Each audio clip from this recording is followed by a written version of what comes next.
Today we're going to talk about how to transition from being a pinup artist, a comic book style artist, into being a sequential artist. And so stay tuned.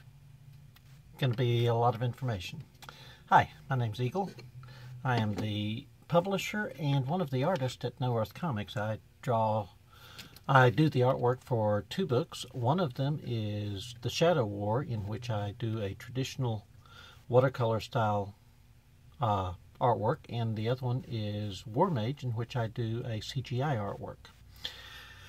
And I've been doing artwork for the vast majority of my life.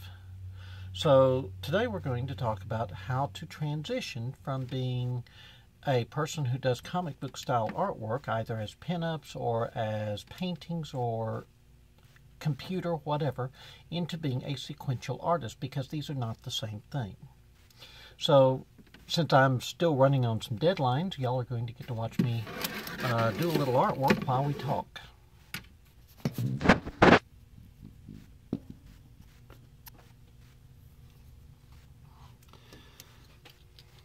Okay, first thing to understand is that sequential artwork is a reference to being able to draw panels and tell a story while you're drawing. And this is something that a lot of people really aren't that good at. So the first thing I'm going to recommend is that you pick up a book called Understanding Comics by Scott McCloud. And this book is basically a master's level course on how to speak the language of sequential art, how to speak the language of comic books. And it's something that you're going to need to understand as an artist, because there are things that just don't work in comics that you are used to doing in regular artwork. And understanding comics is probably the best introduction to the visual language of comics. And I'm sure that you've read all of these various books on how to do comic book art and so on and so forth. You've gone over the anatomy, you've gone over the posing and foreshortening and perspective, 2-point, 3-point, 4-point, who knows how many points that you put into your latest masterpiece. But the thing is, unless you are capable of telling a story, all of that is for naught. The other thing that I highly recommend is that you watch movies, you watch TV shows, you watch shows, or you watch things that are known for their cinematography, because some of the language that we speak with the storytelling of comics is the same as the language they speak in movies. So you need to be able to spot why that particular shot works. You need to be able to see, how do I translate that to comics? And for that, there are several good references for directing. I'll leave you to find those, but just be aware that this is an adjunct to what you're actually attempting to accomplish. The next thing is, the art style that you have been perfecting is probably too complex. Doing comics is about several things. One of them is speed. The more art-oriented you are, the less speed you probably have. So a lot of what you're going to have to do is learn to simplify. You're going to have to learn to draw in a simpler fashion. This is not easy for a lot of people, especially if you have any type of obsessive-compulsive personality, because perfectionism is part of what made you a good artist. So part of sequential art is knowing when it's done. You're going to need to be able to simplify things. You're going to have to be able to know when you need a background and when you don't need a background. And you're going to need to be able to know when to swipe your own stuff. And by swipe your own stuff, I mean actually use your light box to duplicate a scene that you just drew so that you don't have to draw it from scratch a second time. By the way, if you are drawing traditionally and you're not using a light box, you need to start. If you are drawing digitally and you're not swiping your own stuff for backgrounds, you need to ask yourself, why am I not? There is no artistic integrity here to question. Wally Wood, who we'll be mentioning again later, famously said that never copy that which, or never draw that which you can copy, never copy that which you can trace, never trace that which you can paste up.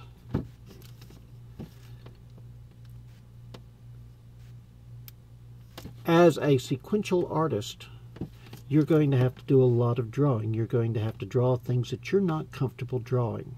You're going to have to draw angles you're not comfortable drawing. You're going to have to draw in a consistent manner that you're probably not used to having to do, because characters have to be recognizable. And lest you think that this is not important, allow me to point out the number of artists who have been mocked openly for drawing the same face over and over and over again, no matter which character it is. For that matter, I would like to extend that to the artists that draw the same superheroic body every time, no matter which character it is. You as an artist are there to put your touch on the characters. So you're going to have to, when you do your concept art, figure out a lot of things about the character, such as what type of body would they have. If you're drawing Superman and Batman with the exact same body, you're messing up. If you're drawing Flash with the exact same body as Superman and Batman, you're not just messing up, you are tossing in a level of artistic disconnect that is going to throw people out of a story.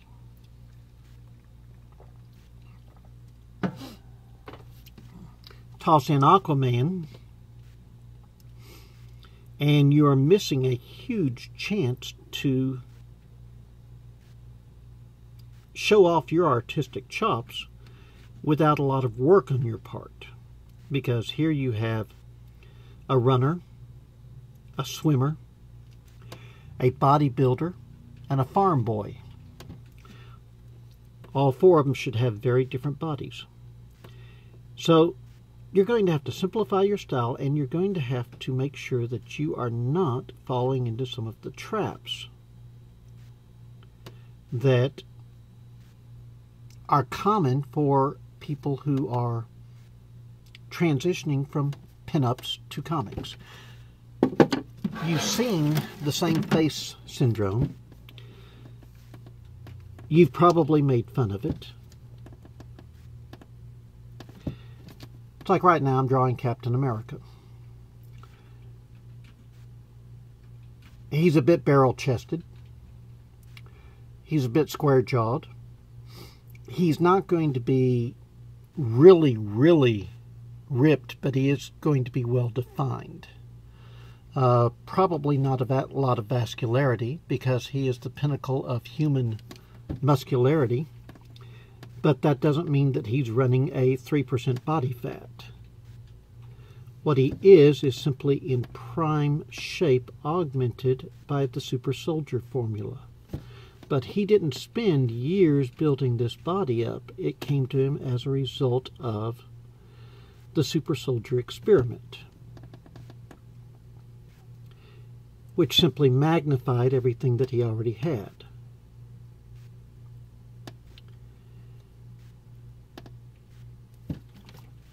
One of the things I'm going to put you into for a reference. By the way, on the Scott McCloud books, go ahead and pick up all 3 of them. But if you can only pick up one of them, make sure it's Understanding Comics.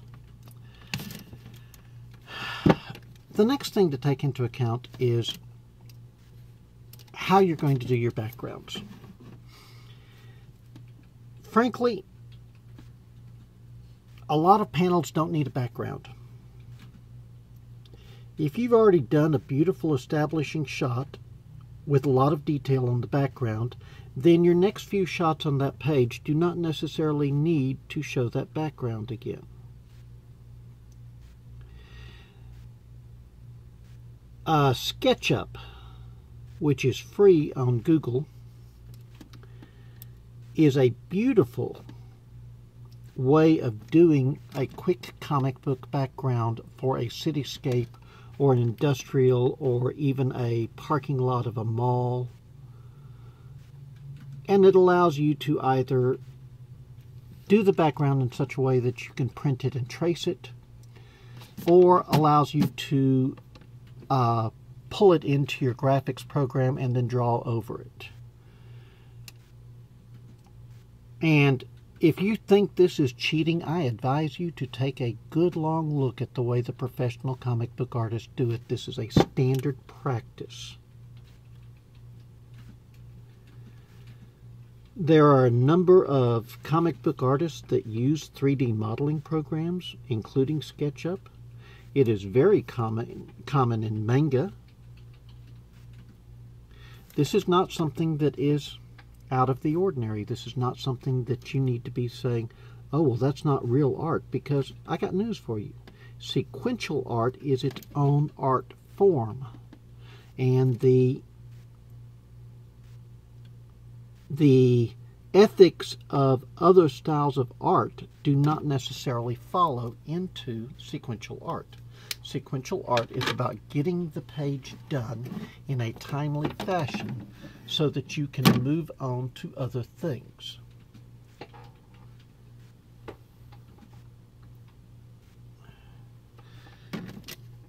That's odd. I had brushes around here somewhere.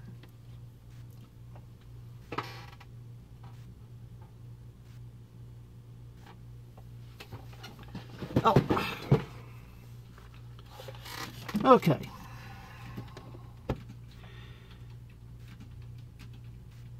As an artist, you are the person who's going to wind up translating what the writer has written into something that can vaguely be called a finished product.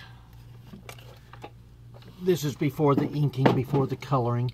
If you're doing everything digitally, then you are the person doing the finished product. This is your job. This is what you're trying to do. And if you're not doing it in such a way that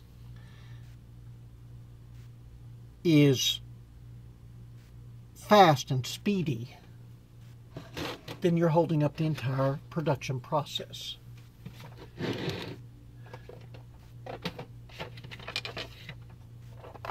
So you are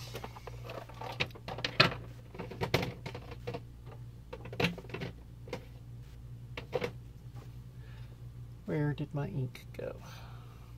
There we go.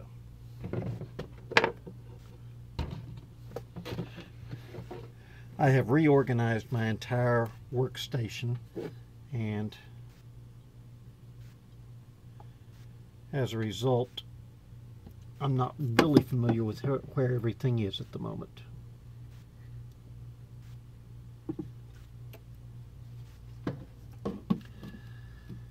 But we're going to get there.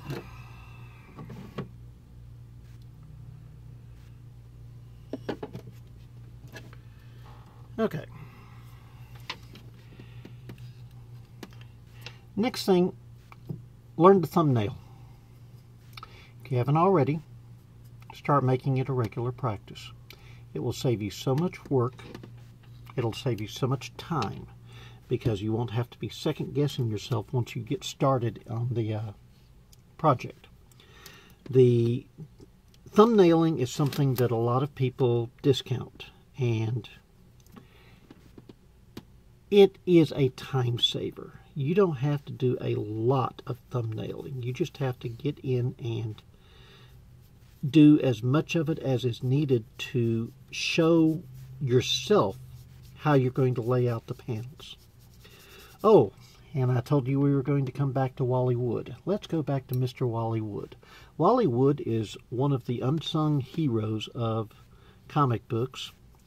The man does have an Eisner Award. The man was the first inductee into the Jack Kirby Hall of Fame. But most modern artists have not heard of Wally Wood.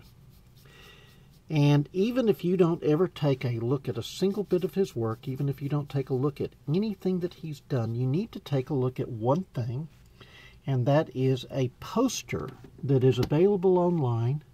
I recommend buying one, and it's either 22 or 24, depending on which version it is. Panels That Always Work. It is a fantastic reference. There's a number of variations on it. A number of artists have done variations on it. A number of publishers have put out a variation using samples from their own comics. But what it is a series of panels that if you are stuck for a layout, this poster will show you the way to construct foolproof panels. And it shows you the way to construct them quickly, because a number of the panels are done in silhouette, which means you spend less time drawing and more time finishing pages.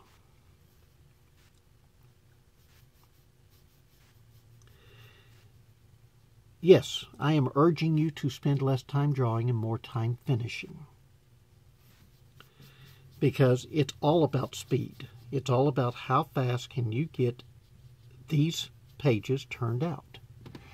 Now that you have a certain amount of talent and skill, or else you wouldn't be being asked to draw a comic. But you also have to take into account speed. You have to take into account the ability to turn this into finished product. And all of your beautiful artwork is not going to make a difference if you're turning out one page every 2 weeks. You're not going to get very far on that schedule. So, look up Wally Wood's 22 Panels That Always Work. Get a copy of it. The Wally Wood's estate, I believe, sells a very good one. But get a copy of it. Make sure that it is part of your art kit, so that you've got this handy.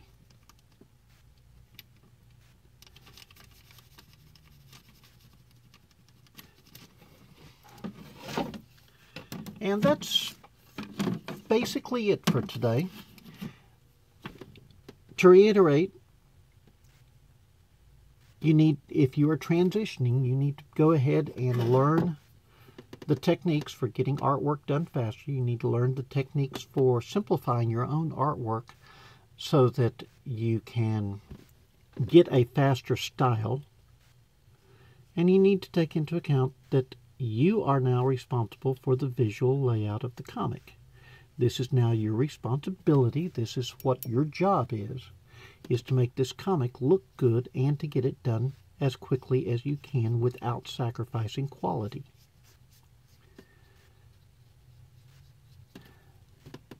Most of your reference books are not going to teach you how to get it done quickly.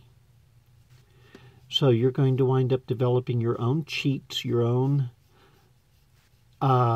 quick little tricks of the trade to get things done quicker. And this is good. This is part of the job. I've definitely got a few of my own.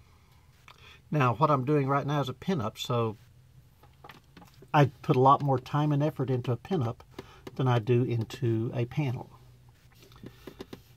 And since I work in watercolors, that already slows me down quite a bit. We already know that pretty much the fastest medium to work in is digital. But that shouldn't dissuade you from using traditional. It shouldn't matter as long as you are using your medium to the best of your ability. In any case, thank you for tuning in. Please check out our website at no-earth.com.